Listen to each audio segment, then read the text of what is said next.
Travel பண்ணுறீங்க அப்படின்னா ரோட்லாம் பார்த்துருப்பீங்க, ஒரு குரூப்பாக வந்து ஒரு சில லைன்கள் வந்து வரைஞ்சிருப்பாங்க. ஸோ இந்த கோடுகள் வந்து ஒரு குறிப்பிட்ட திக்னஸில் ஒயிட் கலரில் வரைஞ்சிருக்காங்க. எல்லோ கலர்லேயும் இந்த மாதிரி லைன்ஸ் வந்து போட்டிருக்காங்க. ஸோ எதனால இது போட்டிருக்காங்க அப்படின்னு கேட்டிங்கன்னா, இதுக்கு பேர் வந்து ரம்பிள் ஸ்ட்ரிப் அப்படின்னு சொல்லுவாங்க. ஸோ இந்த ரம்பிள் ஸ்ட்ரிப்ஸ் எதுக்காக அப்படின்னு கேட்டிங்கன்னா, உங்களுக்கு ஒரு வைப்ரேட்டர் மாதிரி இந்த ரம்பிள் ஸ்ட்ரிப்ஸ் வந்து யூஸ் ஆகுது. ஸோ இதனால வந்து உங்களோட வண்டி ரொம்பவே வந்து டேமேஜ் ஆகுது. எப்படின்னு கேட்டிங்கன்னா, இப்போ நம்ம டூ வீலரில் போயிட்டு இருக்கும்போது எப்படி நம்ம கொஞ்சம் மெதுவாக தான் போவோம். பட் வந்து கார்லேயெல்லாம் போகும்போது பார்த்தீங்கன்னா கொஞ்சம் வேகமாக வந்து அந்த ரம்பிள் ஸ்ட்ரிப்புகள்லாம் வந்து வண்டியை ஓட்டிகிட்டு போவோம்.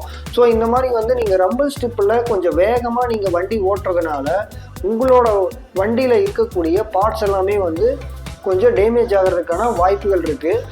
ஸோ சிட்டிக்குள்ளே என்ட்ரி ஆகும்போது எந்த ஒரு அசம்பாவிதமும் நடக்கக்கூடாது அப்படிங்கிறதுனால டிரைவரை அலர்ட் பண்ணுறதுக்காக இந்த ரம்பிள் ஸ்ட்ரிப்ஸை போட்டிருக்காங்க.